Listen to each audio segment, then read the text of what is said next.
Good morning, ladies, and happy Valentine's Day.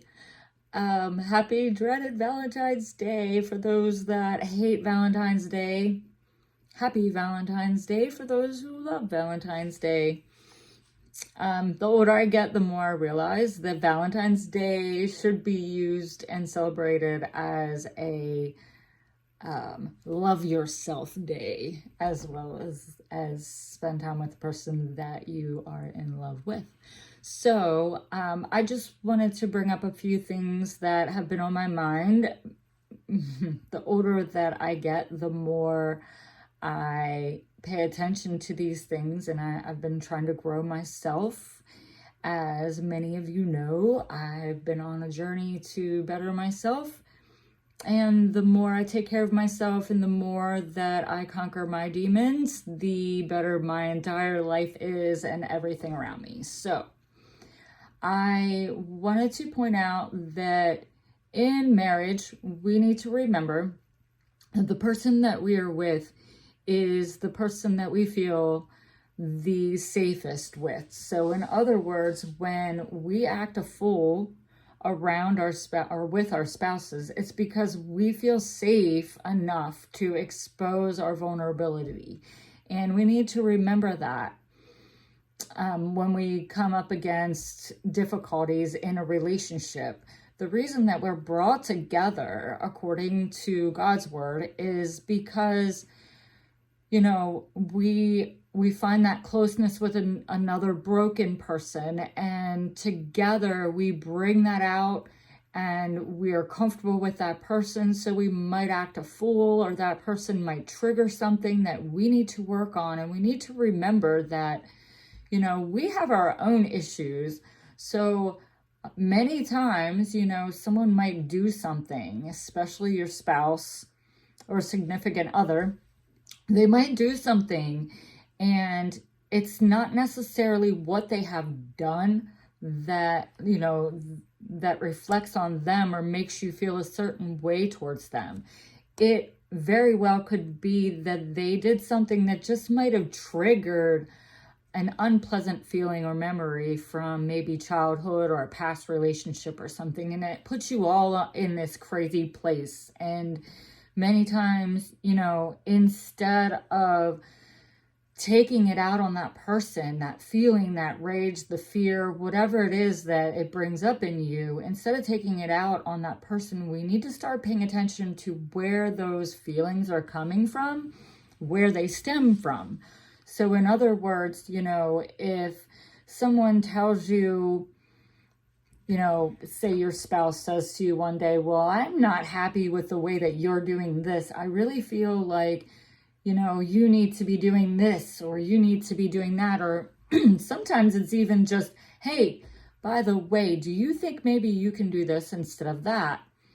And you may all of a sudden go on into this defense because it is, you're trying to tell somebody, or somebody's trying to tell you what to do, and that might butt heads directly with a feeling inside of you that you've had since maybe childhood, because maybe, you know, you were abused or mistreated, and you feel like you can't allow anybody to control your life or to tell you what to do, because you didn't have control when you were a child and you were abused. So now as an adult, you try to control everything and not allow another person to control you. Sometimes it's, you know, for a man, you know, maybe their mother abandoned them, and at that point, you know, it might cause some issues where they have a hard time trusting a woman, or maybe a woman was molested by an adult male, and that makes it hard for them to trust an adult male, or trust a male. Or maybe they just have certain triggers that might make them push away from a male because they think that, you know, I can never trust you, you will always hurt me. So Anyway, basically what I'm getting at is we need to pay attention to where our feelings are coming from.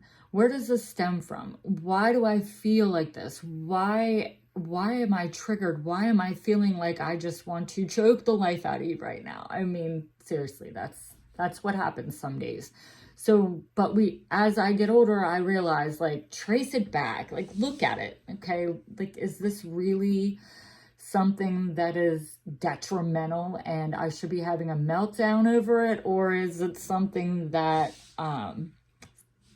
should trigger me to say, hey, there is some work that I need to do on myself in there, and that's causing me to, be triggered by this person. So whether you have a conversation with the person and ask for their support and explain to them that whatever they've done has triggered you and you realize that you have this, then go for it. If you take the journey on your own, through prayer, fasting, whatever you do for you, meditation, yoga, I don't care. Just pay attention to yourself. Pay attention to the feelings that you have. Pay attention to the emotions that are going on all throughout you, because these things are clues. And if we don't pay attention to ourselves, then we not only become miserable people because we're not happy, but if we're constantly dismissing our feelings, dismissing, and pushing it off on someone else, saying, oh, they triggered me. Like, man, you would not believe what happened this morning. Like, why did he do that? Blah, blah, blah, blah, blah. Basically, all you're doing is fueling the fire instead of take a deep breath, think about it for a moment, and look inside. Why does this bother me so much? What exactly happened? Why does it bother me? Is it because of this specific person? Or is it because of something that happened in the past? Because a lot of us have junk, garbage, trash, whatever in our past that we have yet to deal with, and we need to deal with it. So there it is. I don't know what else to say except deal with your demons and stop blaming everybody else, and have a magnificent Valentine's Day. Oh, and by the way, Valentine's Day is not just for the ladies. We should be loving our men. Our men should get some love too. Also, it's always about loving yourself. So you can't love anyone else if you don't love you. So until next time, ladies, have a fabulous day. Bye-bye.